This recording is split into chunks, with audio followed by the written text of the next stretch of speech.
Good morning. कैसे हैं आप लोग? आई होप आप लोग अच्छे होंगे। सो आज की वीडियो में हम बात करने वाले हैं न्यूजीलैंड वीज़ा से रिलेटेड कि किस तरीके से आप अपने न्यूजीलैंड वीज़ा को ले सकते हो, क्या डॉक्यूमेंट्स आप अपलोड कर सकते हो। ठीक है, सो पूरा आपको गाइड में दूंगा कि आपको क्या क्या डॉक्यूमेंट्स अपलोड करने हैं जिससे आपका वीज़ा जो है वो डेफिनेटली आएगा।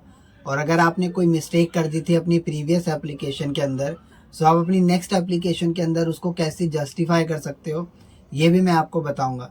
सो वीडियो में एंड तक बने रहिए। आई होप ये वीडियो आपको पसंद आएगी। अगर पसंद आती है तो प्लीज़ चैनल को सब्सक्राइब करिए, वीडियो को लाइक करिए और चलिए वीडियो स्टार्ट करते हैं। तो सबसे पहले कुछ चीज़ें मैं आपको बताना चाहता हूँ कि काफ़ी लोगों का वीज़ा जो है वो अंडर असेसमेंट शो होता है। लाइक 30 डेज हो जाते हैं, 45 डेज तक हो जाते हैं, उनका वीज़ा का कोई भी लाइक रिजल्ट नहीं आता, अंडर असेसमेंट ही शो होता है। और इवन दो कुछ लोगों का गैदरिंग डॉक्यूमेंट्स यानी थर्ड पार्टी चेक्स तक ही जो वीज़ा एप्लीकेशन है वो प्रोसेस हुआ होता है। सो इस केस में वो क्या कर सकते हैं और ऐसा होता क्यों है। सो सबसे पहले ऐसा होता क्यों है, ये दो केसेस में होता है। जब आप उनको प्रॉपर डॉक्यूमेंट्स प्रोवाइड नहीं करते हैं तब, या फिर आपने कुछ ऐसे डॉक्यूमेंट्स प्रोवाइड करें जिसका ट्रांसलेशन आपको करवाना चाहिए था, या फिर उन डॉक्यूमेंट्स को वेरीफाई करने के लिए एम्बेसी को लाइक थर्ड पार्टी चेक्स करने पड़ते हैं या बाकी एजेंसी से इंफॉर्मेशन गैदर करनी पड़ती है। ठीक है, सो जब वो उनसे वेरीफाई करते हैं तो उसमें भी काफ़ी समय उनका वेस्ट होता है। ठीक है, सो आप अपने फाइल्स में जितने भी डॉक्यूमेंट्स हैं उनको प्रॉपरली अपलोड करिए। और अगर कोई डॉक्यूमेंट आप मिसिंग छोड़ रहे हैं तो उसका जस्टिफिकेशन भी ज़रूर दीजिए। ठीक है, अगर आप ऐसा करते हैं तो डेफिनेटली आपका under assessment next time show नहीं होगा। और अगर इस बार अंडर असेसमेंट शो हो रहा है सो आपके पास कोई और ऑप्शन नहीं है, आपको वेट ही करना पड़ेगा। और ज़्यादातर ऐसे केसेस में मेरा एक पर्सनल एक्सपीरियंस मैं आपको बता रहा हूँ, जिन भी एप्लीकेशंस का लाइक टाइम 45 डेज से ऊपर चला जाता है या 35 डेज से ऊपर चला जाता है, उन केसेस में रिजेक्शन ही आता है। ठीक है, और अब बात करते हैं कि अगर आप अपनी एप्लीकेशन अप्लाई नहीं करी है, अप्लाई करने जा रहे हैं, तो क्या क्या डॉक्यूमेंट्स हैं जो आपको ज़रूर ध्यान देने हैं। ठीक है, सो काफ़ी लोगों का रिफ्यूज़ल होम टाइज से रिलेटेड आता है। होम टाइज में आप क्या क्या डॉक्यूमेंट्स लगा सकते हो जिससे आपके होम टाइज स्ट्रॉन्ग होते हैं।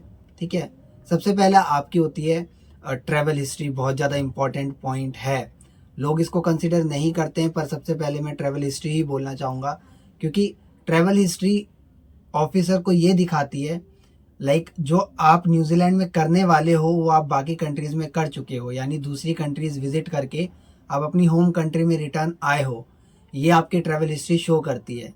और वीज़ा काउंसलर भी इसीलिए बैठा है कि वो ये वेरीफाई कर पाए कि क्या आप अपना टूर ख़त्म करके अपनी होम कंट्री में रिटर्न करोगे या नहीं।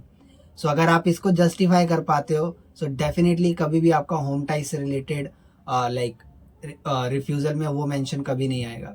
ठीक है, आपकी जितने भी एसेट्स हैं आप उनको ज़रूर मेंशन करिए, लाइक प्रॉपर्टी वैल्यूएशन हो गया, आपकी कोई एसआईपी है, कोई इन्वेस्टमेंट है लाइक एफडी है, आरडी है ना, या आपने कोई शेयर्स ले रखे हैं कंपनीज के, इन सब चीज़ों को मेंशन करना भी बहुत ज़्यादा ज़रूरी है। ठीक है, और काफ़ी लोग अपनी आरसी वगैरह लगा देते हैं, तो वो भी आपके एसेट में ही काउंट होता है। ऑल्दो सजेस्टेड नहीं है कि नहीं लगानी चाहिए, बट एक एक्स्ट्रा डॉक्यूमेंट ही होता है, सो आप डेफिनेटली लगा सकते हैं। इसमें कोई ऐसा कहीं लिखा नहीं है कि आपको लगाना ही नहीं है। ठीक है, सो आप लगा सकते हैं। ठीक है, बट बाकी डॉक्यूमेंट ज़्यादा मेन है, जैसे आपकी स्टेटमेंट हो गई, बैलेंस सर्टिफिकेट हो गया। ठीक है, हाउस होल्ड रजिस्ट्रेशन।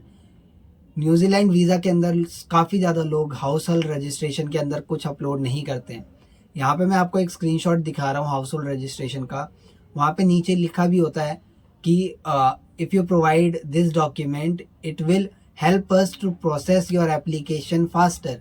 यानी अगर आप ये डॉक्यूमेंट्स प्रोवाइड करते हैं सो ये हेल्प करते हैं हमें आपकी एप्लीकेशन ईजिली और फास्ट प्रोसेस करने के लिए। सो ये सारे डॉक्यूमेंट्स हैं जो आपको प्रोवाइड करने हैं। अपने एजुकेशन के डॉक्यूमेंट ज़रूर प्रोवाइड करिए।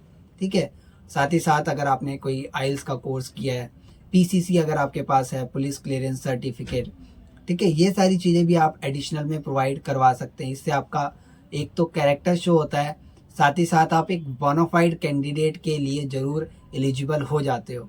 बोनाफाइड कैंडिडेट मतलब वो कैंडिडेट जो जेन्युइनली अपना टूर प्लान कर रहा है और वापस रिटर्न करेगा।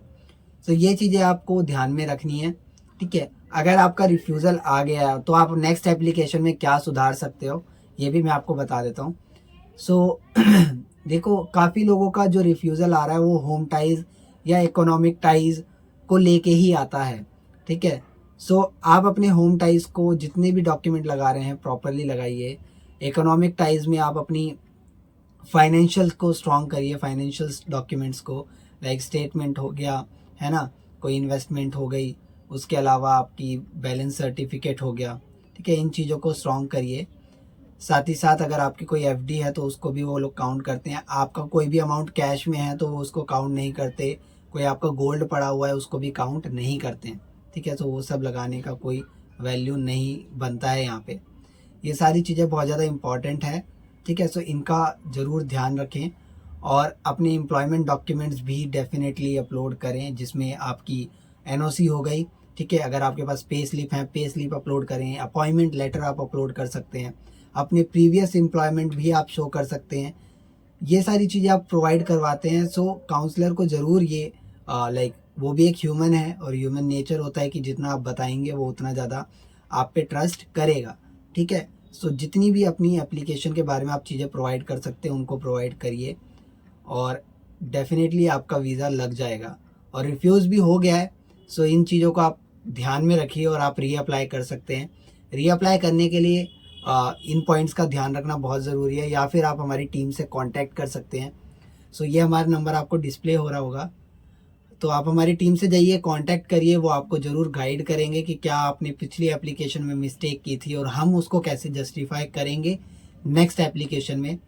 हमारे साथ जब आप अप्लाई करते हैं तो आपको फुल ट्रांसपेरेंसी मिलती है, जिसमें आपका रियलमी अकाउंट, आपका ईमेल एड्रेस, ये सारी चीज़ आपके साथ शेयर होती है, जिससे कि एक ट्रांसपेरेंट काम हो पाता है, ठीक है। जिससे आपको भी कोई डाउट नहीं रहता और ना ही हमें कोई डाउट रहता है, ठीक है। सो ये सारी चीज़ें ध्यान में रखना बहुत ज़रूरी है। आई होप इस वीडियो में मैंने बहुत ही ज़्यादा इम्पॉर्टेंट इनपुट्स दिए हों। सो अगर आपको ये वीडियो अच्छी लगी तो प्लीज़ वीडियो को लाइक करिए और इस चैनल को सब्सक्राइब करिए। मैं मिलता हूँ नेक्स्ट वीडियो में, तब तक के लिए टेक केयर, गुड बाय।